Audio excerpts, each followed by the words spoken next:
আমাদের সনাতন ধর্মে বিয়ে হয়।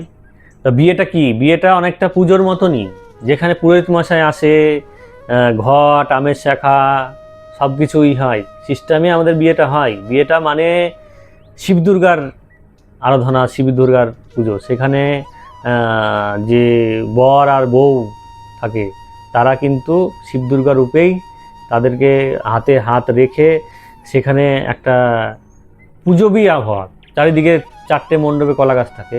হ্যাঁ, নমস্কার, আমি সৌমেন মণ্ডল দাস বলছি।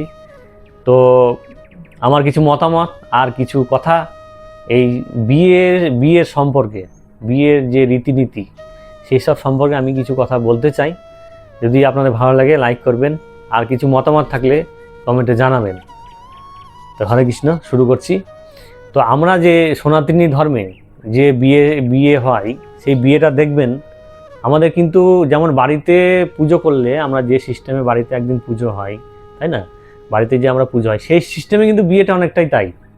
মানে ছাদনাতলা যেটা হয়, চারিদিকে কলা গাছ থাকে, চারিদিকে কলা গাছ, তারপরে ফুলের মালা, ঘট, পুরোহিত মশাই, হ্যাঁ, সেখানে নারায়ণের পুজো হয়, নারায়ণ পুজো হয়, লোক আসে, সেখানে মন্ত্র বলা হয়। হ্যাঁ, তাহলে আমাদের মানে ওখানে এখন অনেকটা পুজোর মতনই বিয়েটা হচ্ছে। তাহলে আমাদের উচিত কি, যে পুজোর মতনই যখন হচ্ছে বিয়েটা, তখন আমাদের মানে আত্মীয় স্বজন যারা আসবে তাদেরকে প্রসাদ খাওয়ানো উচিত। হিসাব মতো তাই বলছে যে যখন চারিদিকে চারটে কলা গাছ, আমের শাখা, ঘট আর পুরোহিত মশাই আসে, যেখানে মন্ত্র পড়া হয় এবং ছেলেমেয়েরাও উপোস থাকে, বিয়ে যখন করে তখন উপোস থাকে।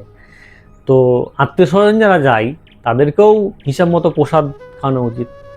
কিন্তু আমাদের সনাতনী ধর্মে আমরা যে ঠাকুরকে ভোগ দেই, আমরা ঠাকুরকে 56 ভোগ দেওয়া হয় ঠাকুরকে। এই 56 ভোগ প্রচুর ধরনের আইটেম আছে। আপনি যদি হিসাব করে দেখেন, মানে আমিষ আমিষ যে আইটেম হয়, আমিষ কোনো দিনও পারবে না। 56 ভোগ মানে 56 আইটেম। আপনি যদি মনে করেন যে আমরা কি করি সাধারণত বিয়েতে, কি খাসির মাংস, মাছ এইসব খাওয়ানো হয়, আমিষ যেগুলো, মানে একদিকে আমরা ঠাকুর মানে সনাতনী হিন্দু শাস্ত্রের মতে আমরা বিয়েটা করছি, পুরোহিত মশাই এসে মন্ত্র হচ্ছে, কিন্তু সেই দিনই সেই বাড়িতে মানে ছাগল বলি হচ্ছে, ছাগল হত্যা হচ্ছে, জীব হত্যা হচ্ছে, সেই মাংস দিয়ে মানে লোকের সেবা হচ্ছে। কিন্তু এইটা যদি না করে, যদি 56 ভোগ আত্মস্বজন যারা আসছে তাদেরকে যদি খাওয়ানো যেত, তাহলে কতটা ভালো হতো।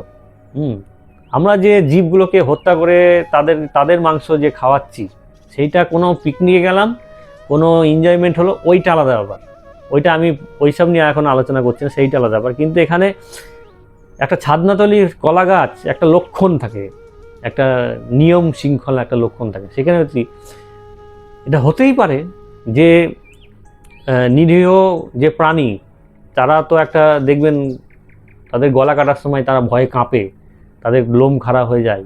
হ্যাঁ, তো তাদেরও একটা হতে পারে, তারাও একটা মানুষ, যেমন মনে একটা কষ্ট পেলে যেমন অভিশাপ দেয়, কিন্তু তাদেরও অভিশাপ হয়তো লেগে যেতে পারে।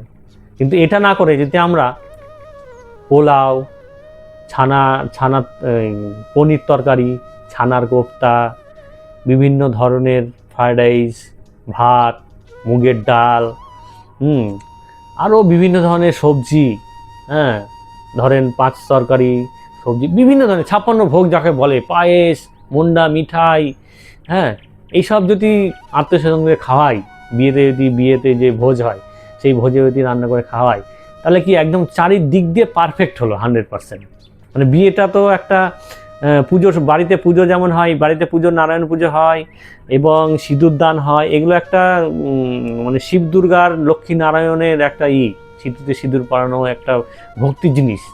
তো সেখানে যদি ওই বাড়িতে যদি নিরামিষ রান্না হয় সেই দিন, আর আত্মস্বজন যারা তাদের যদি নিরামিষ খাওয়া হয়, তাহলে কতটা মঙ্গলদায়ক আপনি একটা চিন্তা করে দেখবেন তো, কতটা মন্দ।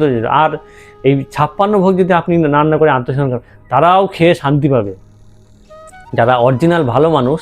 আর যারা মানে ঠাকুর ভক্ত মানুষ, যারা এমনি সাধারণ ভালো মানুষ, তাহলে বাহ, খুব শান্তি পেলাম। যেমন আপনারা দেখবেন প্রসাদ খেয়ে আমরা শান্তি পাই কি পাই না? পাই তো। কোনো আশ্রমে হোক, কোনো ধামে হোক, যখন নরনারায়ণ সেবা দেওয়া হয়, কিংবা কোনো পাড়াতে হোক নরনারায়ণ সেবা দেওয়া হয়, তখন দেখবেন কত মানুষের ভিড়, কত মানুষের ভিড়।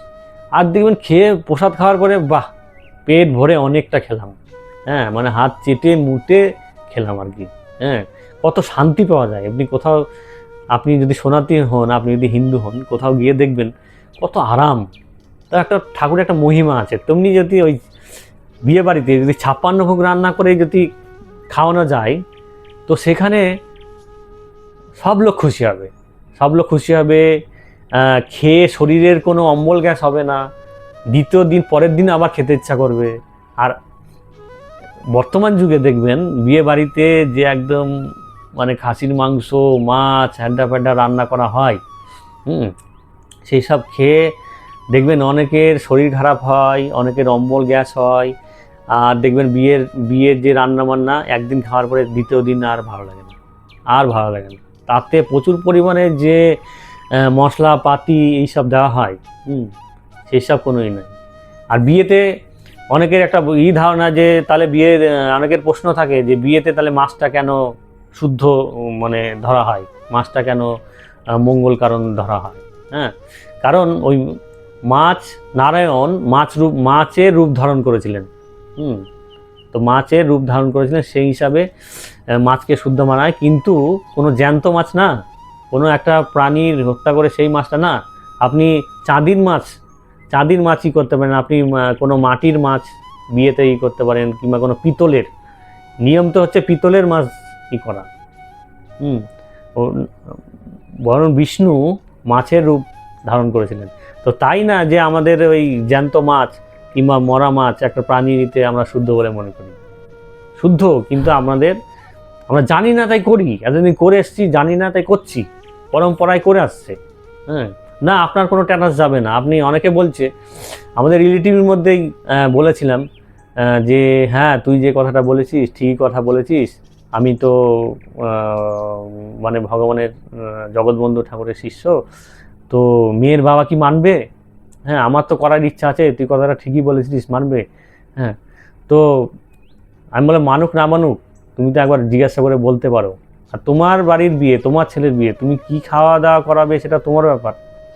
আর 56 ভোগে প্রচুর পরিমাণে খরচা হয়, হ্যাঁ, যদি করা যায় তো।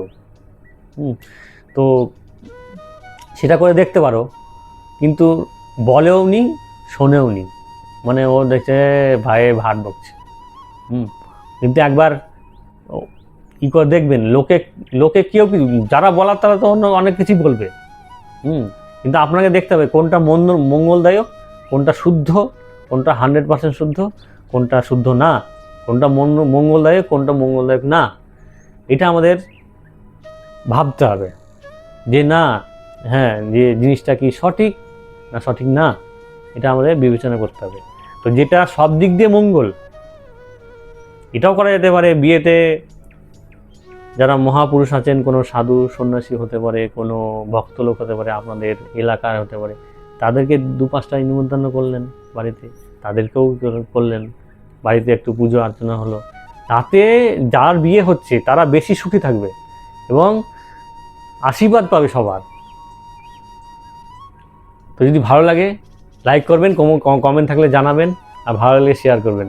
হরে কৃষ্ণ, হরি বল।